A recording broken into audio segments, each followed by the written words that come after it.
They pointed at me and the clock started moving. We have 44 minutes and 56 seconds to talk about security. Good morning. It's 9 a.m. I caught the bus down from San Francisco at 6 a.m. this morning to clean up some last little details in my slides on the bus. Did everybody find coffee and breakfast? If not, go find it, come back. We'll be here for a little bit. My name is Adrian Ludwig. I head up the Android security team here at Google, or at least 3 blocks over that way at Google. We're responsible for the security of the Android platform. The platform is a broad, diverse, growing, kind of incredible thing, as many of you know. So the scope of what we do is also broad, diverse, and growing. You saw a couple things that were mentioned yesterday in the keynote that are new features that were introduced in Android N that we've been working with the rest of the Android team to enable. Things like file-based encryption, media server hardening, and automatic updates. These are some of the core changes that have been introduced in Android N. Those, of course, build on a security model that extends deep into the platform, right? It's not just a feature here, a feature there. It's about how we have segmented applications, how we have isolated capabilities in the platform, and the underlying technologies that we're using to deliver those security features. It's not limited just to Android itself, though. The work that we do in securing the Android operating system, the Android platform, and the Android ecosystem extends to a broad range of applications that we deliver that we talk about as the Google Security Services.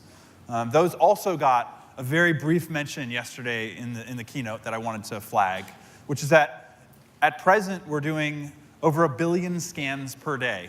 We say checks because non-security people are more comfortable with the idea of doing a checkup than doing a scan. But what we're doing is looking at security characteristics on the devices that are out there in the world to make sure that we're keeping them safe.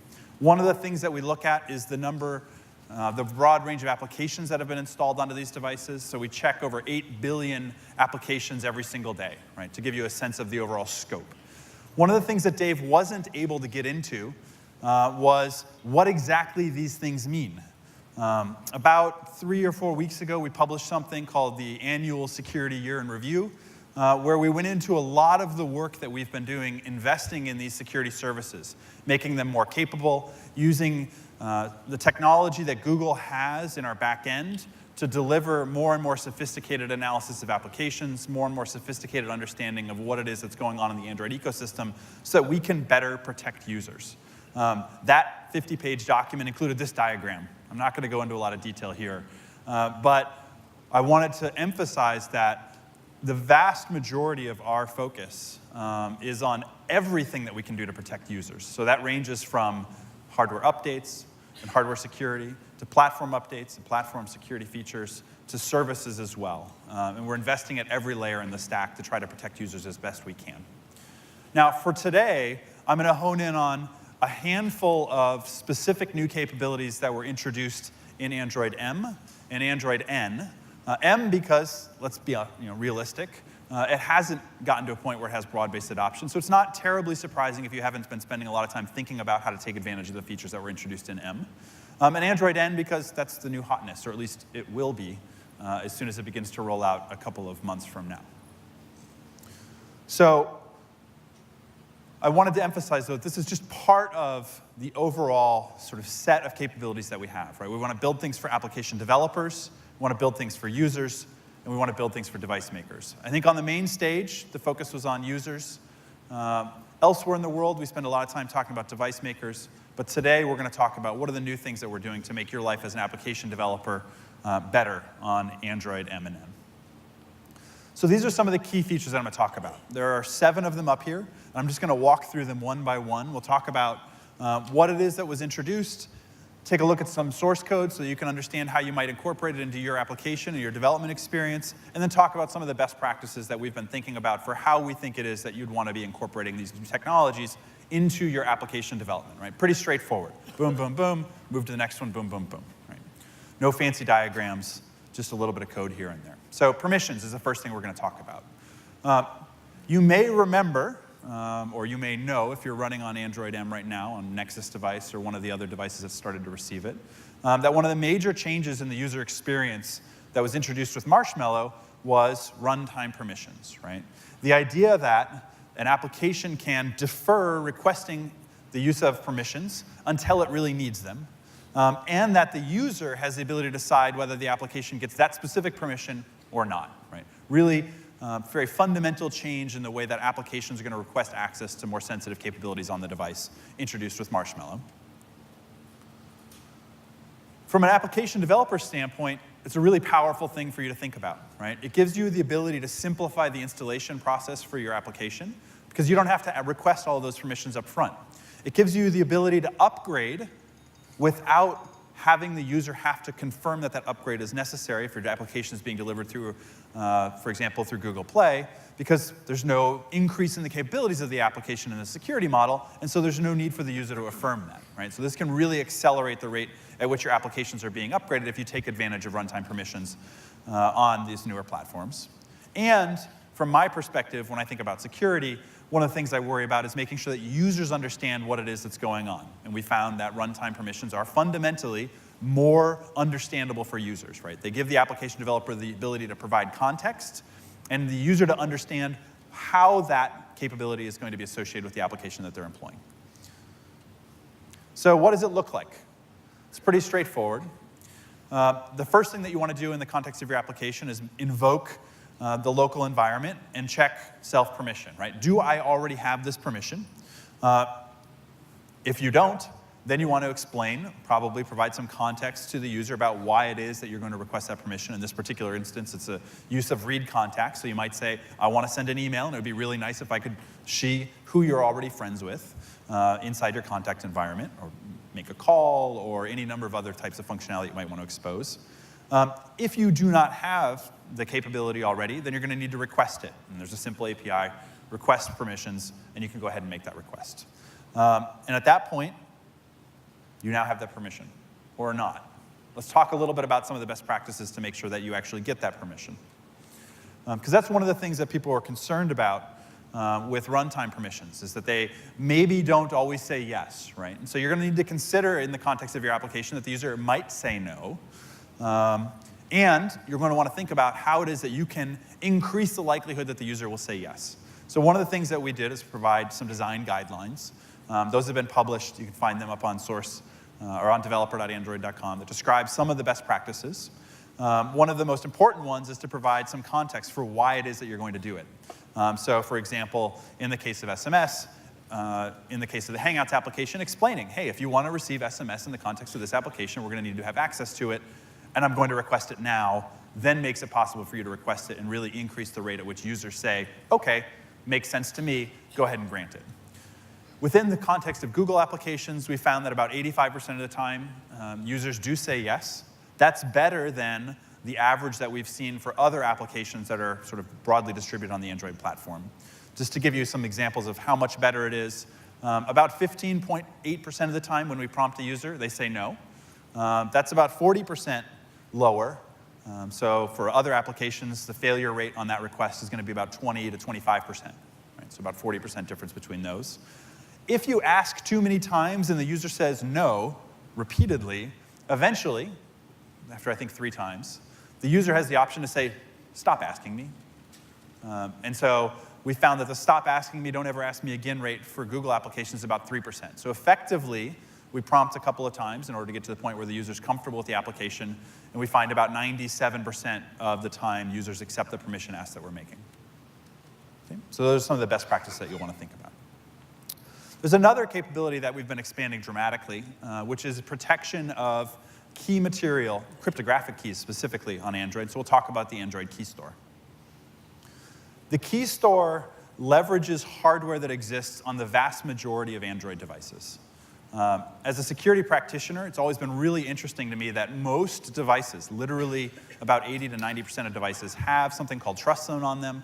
They have a TEE that's been put in place. It was there to enable access to DRM-protected content. What we've been doing over the last several years is making that available to you as an application developer as a means for you to protect the most sensitive capabilities and keys in your device. So starting in JBMR2, so almost 4 years ago, we began implementing API after API after API. As of Android L, the ability to use RSA, elliptic curve DSA, so ECDSA, symmetric algorithms like AES, and then also HMAX, where those keys are held inside of trust zone and cannot be exposed to the kernel or to anybody else on the device, is one of the core capabilities that we've been enabled. One of the really important things to do is to transition from it being on most devices to being on all devices. And so this became required as of the Android N release. So we're going to see from here on out, all new devices are going to definitely have it on board. As it is right now, the vast majority of higher-end and mid-range devices already have KeyStore in place. So one of the new features that was introduced with Android N was what we call attestation. What we do with attestation is bake a key into the firmware inside of TrustZone so that it's possible for you to validate that this is a legitimate piece of hardware. You can check that by creating a key and then checking the cert chain to tie it back to a piece of hardware that's gone through CTS testing. And I'll sort of talk through how it is that you can do that in just a second. So here's an example of what that looks like from a source code standpoint. What do you need to do? Well, you need to start off by creating a key pair. So you create an instance of Android KeyStore. In this instance, we're using elliptic curve, so you specify that that's your algorithm. One of the more interesting new capabilities that was introduced actually in Android M was the ability to say this key can only be used if the user is recently authenticated. I'll talk more about that in just a second, but that's a really powerful statement that you can make so that you know that there's a real user that's been interacting with the device right now, and that's been validated inside of TrustZone, so you can protect your keys. And then the last thing that you can do is you can actually get the certificate chain associated with that key. So that key is one that has been bound to a particular device, and it can't move to some other device, and you can actually confirm by looking at the certificate chain that it's a device that legitimately went through CTS testing. Right? It's gone through that kind of validation. So we think this type of capability is really important for enhancing the trust in those devices that have gone through the Google validation process and are valid Android tested devices. So some best practices. Think for a moment whether there's a case for you to be using encryption in the context of your application. And if so, then KeyStore is a great place for you to be storing those keys. It's available, it's very straightforward, and it has the advantage of the key not being exposed in the event of compromise of other things on the device. You can also use the key, starting with Android N, as a mechanism to validate that this is a legitimate Android device and not one that's been sort of created outside the compatibility. And so that gives you the ability to do further validation of the device. I hinted at authentication, so let's talk a little bit about some of the changes that have gone into authentication recently. So there's two different goals that we're striving for as we're enhancing authentication. The first one is, well, let's be frank. Users don't like authenticating, right? It's annoying, right? I want to take out my device, I want to use it immediately, and I want to have access to my information. And so when we began looking into why it is that users didn't have lock screens on the device and why they didn't use what seems to be sort of the most fundamental security protection, the answer is it just comes up too often. And almost half of Android users have decided that they don't want a secure lock screen. So one of the things that we're trying to do is find ways to encourage that. Because if we get to a point where the logging in mechanism is trustworthy, where authentication of the user at the time they start interacting with the device, then you can do a lot more and be a lot more flexible in the set of applications that you can provide. So Android Pay is a good example where because users are authenticated, they can have access to Android Pay. So we actually bind those two ideas together. So to make things easier, we introduced fingerprints. That was one of the things that was introduced with Android M on Nexus phones and an API for you to interact with it as an application developer. On Nexus devices, we've seen adoption of secure lock screen go from about 50% to over 90% on devices where a fingerprint is available because it's just so much easier. We've also made changes for those devices that don't have access to fingerprint for one reason or another through things like Smart Lock, right? One of the capabilities that Smart Lock provides is what we call on-body detection, where we monitor how the device is interacting with the environment around them. Is it in their pocket? Do we think it's still in control of the individual who first unlocked it? The use of that alone can reduce the frequency with which users need to authenticate by over 50%. We've seen that in our experience. So we've got good progress on making authentication easier for users. So that's one of the things that we're striving for. The other thing that we're trying to do is make authentication stronger. So there's some changes there as well. One of them was to allow applications to tie their secrets to authentication, right? So you can make sure that your application will only function if the user has a secure lock screen and they have been recently authenticated. So that's an important change that you can make. One of the types of things that an application that worries about, say, financial systems or access to sensitive data would want to do. Another thing that we've done is to move the authentication actually into trust zone, so that even if the overall operating system has been compromised, there's no mechanism available for the device to leak the credential, the fingerprint, for example, or the user's lock screen password into a place that it could do an exhaust over the strength of that credential. So you want to think about how to use authentication. We've provided some APIs so that it's possible for you to directly invoke the fingerprint APIs. And we've also provided APIs that allow you to sort of control the user experience around that, right? So you're not constrained in how you would represent what it means to authenticate. This is, again, you get to offer context for why it is that you're requesting authentication. We think that's a really important part of the application experience, is that you are effectively in control over how it is that you represent to the user what you're going to do. So in this instance, that UI describing how fingerprint is taking place is being drawn entirely by Google Play. Right? They get to describe, we're going to do this, and here's how we're going to use it if they want to do that. Right? And you can do that in your application as well. Just to give a quick example, very, very straightforward, how you create a key in this instance and then bind that to a fingerprint. In this instance, the thing that I wanted to highlight is you're actually creating a callback, a wrap based on the key, and you're only going to do the decryption if the user has successfully authenticated, right? So you now know that the data associated with your application that's been wrapped in that key simply doesn't exist and is not accessible until after the user is authenticated. I'll talk in a couple of minutes about how we're doing direct boot, and it has a similar model, right, where application data is not available until the user has already been authenticated. So a couple of best practices. I think that there's a real opportunity to use off-bound keys to drive both adoption of the use of authentication on the lock screen and a secure lock screen, and also to simplify the way that the user is going to be interacting with your application. Right? Then you don't need to have a check for PIN or password when a user comes into your application, no matter how sensitive it is, because you know that they very recently have gone through that authentication already at the lock screen. So I would definitely encourage using that mechanism. You can time bound it and say if they've logged in the last minute, the last 5 minutes, the last 10 minutes, whatever's appropriate for your application to drive good security practices consistent with your application. The other thing that I would encourage you to do is certainly favor fingerprint. The evidence seems to be that if fingerprint readers exist on a device, that's going to be the mechanism that users are going to want to use. So I would encourage you to use that as your mechanism to do binding of authentication credentials to key material inside of KeyStore.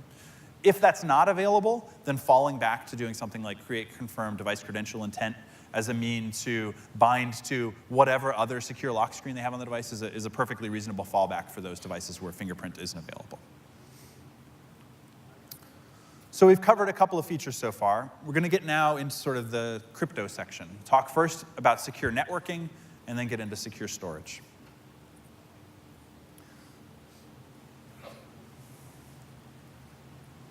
It's amazing to me how often simple changes can make a huge difference in security, right? We spent a minute thinking about users and how many of them choose not to have a lock screen because it's complicated, because it's difficult. In the same way, we find that application developers often choose not to use secure networking because it's a little bit too difficult. So what we've been doing over the last couple of releases is trying to make that simpler. One of the complexities that we found is that application developers just don't know whether they're using secure traffic or not. A good example might be they've incorporated an advertising library into their application.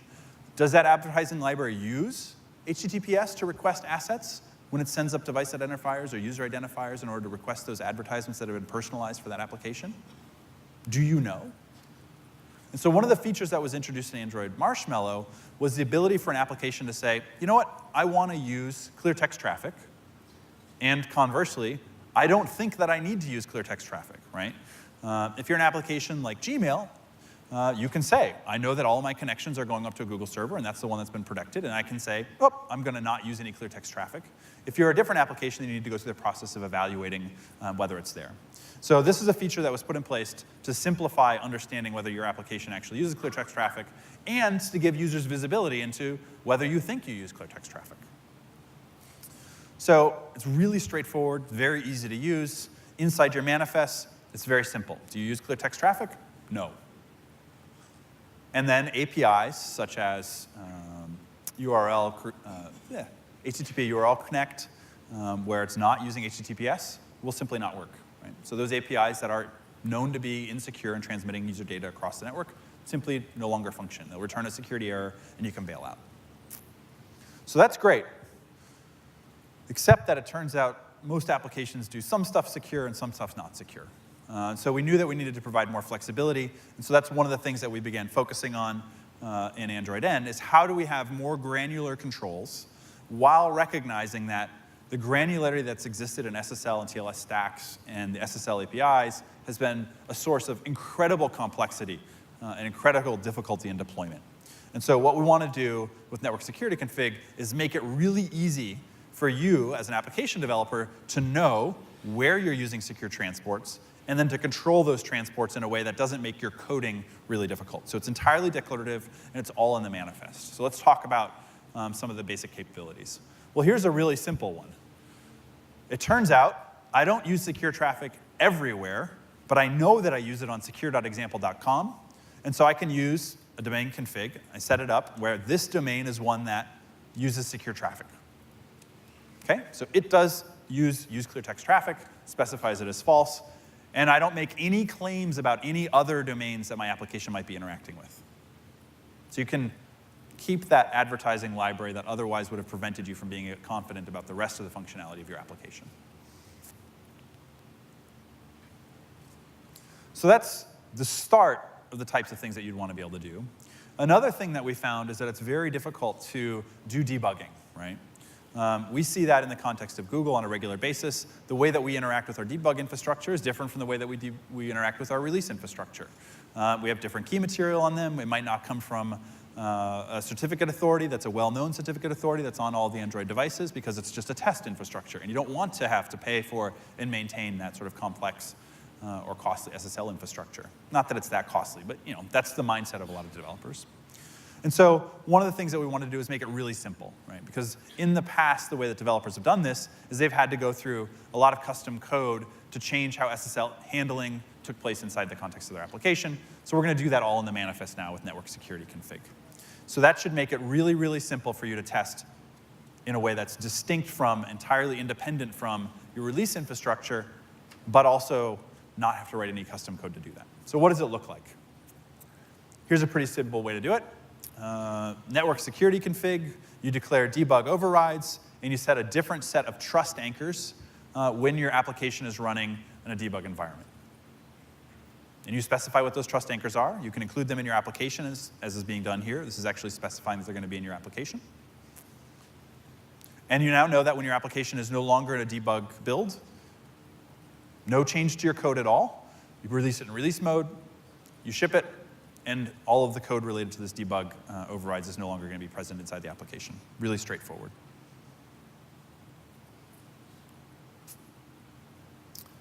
You may want to do things that are more sophisticated than just domain-level restrictions using the built-in certificate authorities or differentiating your debug hardware, debug infrastructure from your release infrastructure. So let's talk about that for just a second. Here's a couple of different ways that you can actually limit the set of certificates that you interact with without needing to write your own SSL error handlers and SSL certificate validation routines. Really simple one. These are domains for which we are going to include the certificates that are tied to those domains in our application. So we specify secure.example.com, cdn.example.com, and these are apps. These are certs that are actually going to be directly in my app, right? So don't rely on the system certificates. I don't need to go buy a certificate or validate with somebody else. My application's trust is contained entirely inside of that application, and then I can connect out to that server. Another thing that we often get asked about is how do I do certificate pinning? Certificate pinning, in case you're not familiar with the term, is to identify a specific certificate, not a CA, not a certificate chain, but a specific certificate that you expect to be associated with a particular web service. And so one of the capabilities that we introduced here is the ability to specify a pin, again, directly in the manifest, right? So you don't have to manipulate the SSL code or do your own certificate validation, and you can very quickly make a change to that if you'd like to do so. I would caution that pinning and managing your own trust can be a little bit tricky. And so we definitely encourage you to use the built-ins, but we also wanted to make sure that you have the flexibility to do things if you really want to cause yourself a little more grief than you otherwise had to do. So here's how I would describe that sort of in bullet points on a slide. There's a bunch of changes that we made with network security config and some best practices that we think are appropriate for nearly everyone. A good example of that is identifying what are the domains that you expect all of the traffic on those domains to be secure, and actually specify that. Say it uses clear text traffic and set it to false so that you can make sure that you don't accidentally send any insecure data over those networks. Ideally, we would like you to do it for everything, but we're not there quite yet. We realize that. So this is incremental, and eventually we'll get to a point where it can be done for everything across the entire Android ecosystem, as we are pushing to do the same across the broader web. Another important change that was made was that user-installed certificates are no longer trusted by default, right? The user on a device has the ability to go in, add a certificate, and previously had the ability to then man-in-the-middle traffic between your application and your server infrastructure, right? There's a lot of reasons why they might want to do that. And there's a lot of reasons that you might want to enable it in your application as well. On the other hand, we've thought, and we found in conversations with developers, that the vast majority of developers don't anticipate that, and if they're connecting to their own infrastructure and to nowhere else, they don't see a particular reason to enable that. And so there was a risk of users unintentionally installing certificates that could allow for a man-in-the-middle. And so we've changed the default to no longer have user certificates be, by default, able to intercept traffic between your application and your endpoint. You can change that if you want to. There may be situations where it's appropriate to do that in the context of your application. There may not. It's something for you to take a look at and make a determination for. The other thing that we've tried to do is simplify debugging. So I would encourage you to go look at your application. If you have any SSL handling that you've implemented that's custom handling, custom cert verification, custom SSL handlers, you probably can replace that with network security config and make it much easier to make sure that you don't make a mistake in that. If you want to do something and you feel confident in your ability to manage your own certificates, we've provided that and tried to make that a little bit simpler for you as well. But as I mentioned, this is a little bit more difficult and a little bit more error prone, so it's something that you'd want to think through, right? So we talked about networking. Now let's get into the thing that we so often just refer to as encryption, right? The big encryption debates of 2016. I've been spending a lot of my time talking about why it is that storage encryption is so important for protecting user data, the benefits that it has accrued on an ecosystem where we're now able to deliver applications like Android Pay, where it's possible for a developer to rely on the integrity and the confidentiality of information that's critical to their application on the device. That's one of the reasons, among many, that we've moved towards requiring encryption on all capable devices, starting with Marshmallow.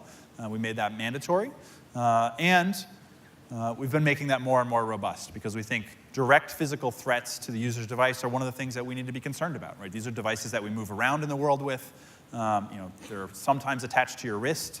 They're sometimes in your car. There's a lot of different ways that having strong storage encryption is really fundamental to Android security. But that doesn't mean we can't make it better. It doesn't mean that we can't improve it from a user experience standpoint. And so one of the big changes with the Android N is what we refer to as direct boot. I'll talk about it both from a user perspective, and then I'll get into it a little bit from a developer's perspective. From a user perspective, direct boot basically means I don't go through 2 times putting in my user's password, right? I don't have to double enter that, right? Because currently, the first time the device comes up, You have to enter it, the device is then decrypted, and then you get it again as you're interacting with it. That also means that all of the data is decrypted after you've entered it the first time. So we'll talk about that more in just a second. Another challenge that exists with full disk encryption is it means that, yes, all the data is protected all of the time, but until the user has entered their password, you're sort of stuck. No application has the ability to access data. And so one of the important changes is the device will now come up, and things that are running in the background, things like inbound calls, inbound SMS, your alarm clock in the morning, for those of you who had to get up earlier than the 6 o'clock shuttle coming down from San Francisco, who didn't have the fortune I did of having a 2-year-old wake you up at 3 so you were already awake. You rely on your alarm clock. I don't have to do that for another 6 or so months. And so we move towards making that work even if the user hasn't put in their credential. So that's what it looks like from a user standpoint. What's it look like from a developer standpoint? We introduced 2 different concepts in terms of storage encryption. The first is the one that's most familiar to you right now, right? Credential encryption. That means this data is only available after the user has entered their credential. We also have what we refer to as device encrypted data. This is data that's available with a key that's stored in TrustZone.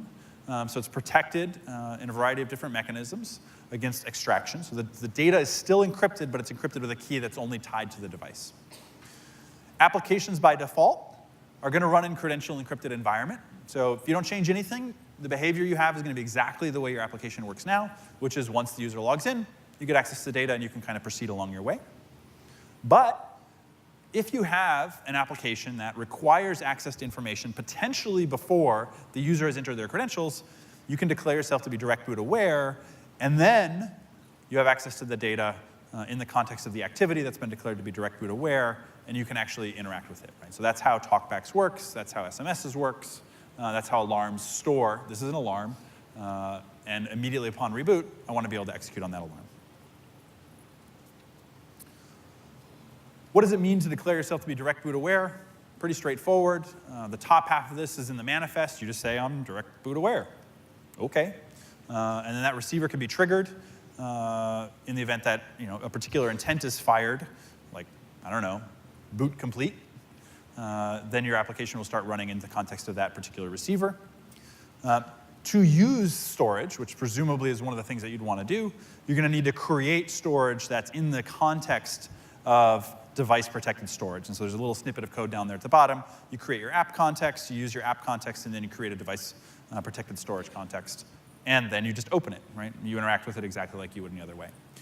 When you are running in what I refer to as the device context as opposed to the credential-protected context, you can still create files that are credential-protected. You just can't read them. But there are lots of ways that could be useful, right? You can append. So if you receive an inbound mail message and you've got a really horrible mail storage format where you just append, you could just grab the headers, display that on the lock screen, and then take the actual content and push it into credential-protected storage. Right? You probably want to do that just for the cache, not for all of your mail. But you could do those kinds of things where you have a sophisticated user experience while maintaining sort of optimal security. So let's talk about some of those best practices. The first thing I want to do is point out, just use the defaults, right? The vast majority of applications, you're not expecting your application to do much, if anything, prior to the user logging in. And so it's perfectly appropriate to use the defaults, and that's sort of optimal from a security standpoint. It also makes your life a little bit simpler because you don't have to think, is this available to me now in the device context? Am I able to access credit? Just, it's there if you're running, right? If you aren't direct boot aware, everything's there if you're running. If you are direct boot aware, then you have to be direct boot aware of which things are going to be available at that time. The other best practice is think very carefully about, if you are direct boot aware, which things you want to put into device encrypted or device protected storage. Please don't put long-lived credentials into that area. Right? So you don't want to have auth tokens that are sitting there that could be used to connect to a service, even though the user hasn't sort of authorized that by entering their credential. One of the things that we want to think about is, can you limit the scope of tokens? Right? So if you have something like a mail receiver, maybe you just want to read mail, but that doesn't necessarily mean that you're going to send it. right? If you don't expect the user ever to be able to send mail when they haven't actually logged onto the device. You certainly don't expect them to be able to, like, I don't know, delete their account, delete all of their messages. Like, these are not tasks that you would expect to happen before the user has logged in. And so you would want to limit the scope of the ability of the application to perform those behaviors by limiting the authentication tokens that it has available inside that scope. And then the other one that I hinted at there, which is if you receive some data that you think is sensitive, receive it, put it somewhere that's encrypted. You could either encrypt it locally using asymmetric cryptography like public key, where you just have a key that you have the public key in device-protected storage and the private key to be able to decrypt it inside of the credential-protected storage. Right? So you know that that key and the ability to read the mail requires the user to have entered their password. So there's a variety of things that you can do there as well. OK, we're making good progress. We've got about 10 minutes left. We're going to barrel through verified boot and sandboxing, and I think we'll have 2 or 3 minutes to talk questions there at the end, and I'll hang out for a while. Enjoy this sunshine, which we don't have up in San Francisco. The verified boot was introduced sort of over a couple of releases and then became required on M for devices that had hardware capable of providing verified boot, which basically amounts to devices that met a performance threshold of about 50 megabits per second AES inline encryption. It's the vast majority of devices, by the way. In N, we moved from what we called enforcing mode to strictly enforcing mode. With M, it was acceptable for a device to warn the user and then proceed to boot as a mechanism for us to begin to validate how frequently were we seeing errors in the field, what kinds of problems were we seeing, and making sure that there wasn't going to be disruption. One of, I think, the more intriguing features that was introduced in verified boot was error correction. It was introduced with Android N. This gives us the ability to detect bit-level errors, and actually lots of bit-level errors. And they actually get corrected at the time those blocks are being read at the kernel level. And so when you're dealing with very low-end hardware, bit-level errors were a problem that we might run into. We've also seen at least one instance of testing where there were actually changes made that were, after a device had been rooted, there were changes made to allow it to continue to be rooted, right, adding SU and a couple other things, and error correction actually erased those changes. So they were still there, but you couldn't actually get them to execute, which is amazing. Totally an accident, but pretty exciting that we're beginning to see how those kinds of checks could actually improve security in more than the expected ways.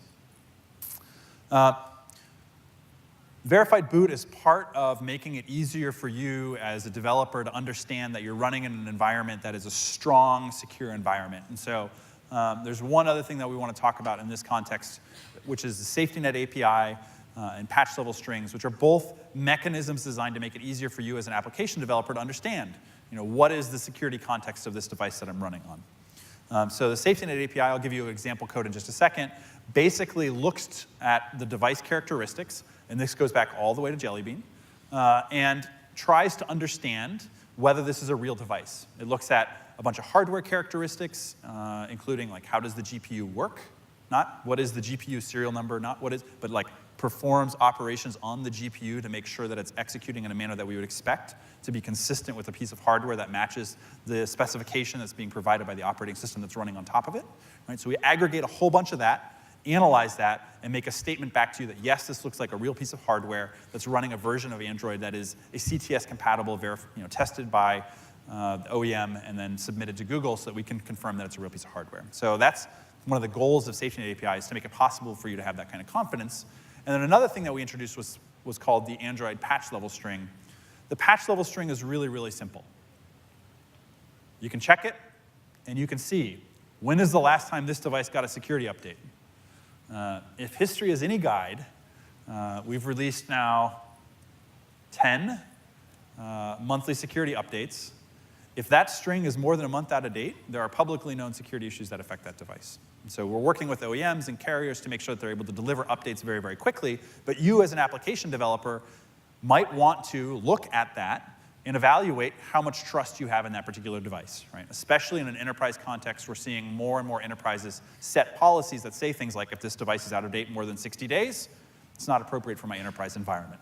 And we wanted to make that a really simple thing for you to have to do. So you don't have to have a table of hot fixes and service packs to figure out whether the device is secure. If it's on KitKat or above, and it has a recent security patch level, you know it's up to date. It's pretty simple, right? Regular expression to make that determination. But let's talk about SafetyNet for just a second. This is an API that's not provided at the platform level. It's provided by Google Play Services. Relatively straightforward. You create a callback, you invoke that, and you get back a result. This is a result that's going to be signed. You want to go to look at the SafetyNet documentation to see what the key is that it's been signed with. We encourage you to do offline verification of this, right? So you receive it in the context of your application, but then you send it up to your server, and your server makes a determination about whether this is a legitimate signed statement that came back from Google. What are the things that you're looking for in that signed statement? The first is that there's a nonce that was created on your server, sent down to your client, comes back to your server, and it's the same as the nonce that you submitted, right? So you want to make sure that it actually went through that same process and was signed by Google. And then it tells you, is this something that matches CTS? So CTS profile match true or false? That'll give you a sense for, is this a device, a real hardware device, that has gone through the full CTS validation process and is continuing to operate in the manner that it was originally submitted. There's a bunch of other context that's provided so you can validate that these are what you're expecting. Was it your app that sent it up to the server? Things like that. The last thing that I want to talk about is sandboxing. Sandboxing is an area that we've been investing in Android. With every release, we introduce new capabilities. These are some of the things that have changed pretty significantly in Android M and N. Significant improvements to SE Linux, especially in the way that it interacts with drivers. We're very concerned about kernel security right now, so we've made changes to the way ioctls are filtered with SE Linux. SecComp, which also allows for filtering of interactions with the kernel. SecComp I'm going to talk about more in just a moment because you as an application developer can actually use it yourself, which is a little bit different from SE Linux where we've done all the configuration for you directly. We've used those two tools to do a lot of media server hardening in Android N. And then we've made a number of other changes that we think increase the strength of the sandboxing. We just put out a blog post. I know this is tiny. I don't actually think you can read it. Is it? It is actually readable. All right. I wasn't sure if it was even going to have enough pixels on the projector to be able to read it.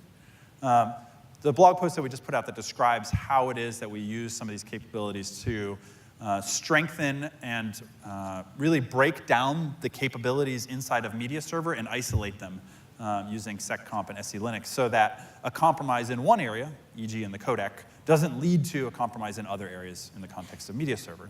But you can do the same thing inside your application, right? If you have a complex financial transaction that's based on image processing, you might want to separate those two things apart. I don't know why you would do that, but at the same time, there are lots of apps that take pictures of credit cards and then try to process that information and then use that as a payment. So it's actually a thing that applications do.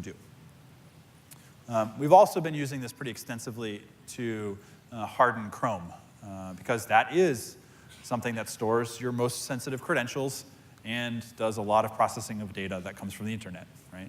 It's ironic how close those two things are in the context of a web browser, so it's really important that these kinds of capabilities exist at the platform level to make it easy for that application to harden itself. Here's a sample of what it looks like to use SecComp. We actually created a library in the context of Media Server, so if you go dig around in AOSP, you'll be able to find something that's called MiniJail, and it describes how we set specific filters to limit the set of capabilities that each of the different elements inside of SecComp or inside of Media Server have access to from a hardware standpoint. There are a bunch of other changes that we've made as well that make it more difficult for a device to be compromised, things that we think about when we're talking about hardening of sandbox. They may have effects on your application, so I would encourage you to take a look at those and be conscious that these changes are coming. So there are a couple of these changes here. There are two other APIs that we've also been very actively looking at to restrain the capabilities because they've been associated with abuse, basically, right? We gave a lot of power to device administrators, and it happens that that same power to manage the way that the user is interacting with their device can be used to harm them in the context of ransomware, right? You change the user's password, and then you say, I'm not going to let you log back into your device until you pay me, is sort of the most fundamental way that ransomware can work. And so we're making changes to make it more difficult for applications to access those APIs.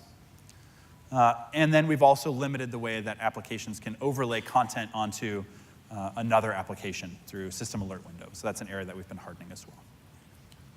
I lied when I said I would have 2 minutes for questions. The clock now says 5 seconds. But we managed to cover all of these key elements.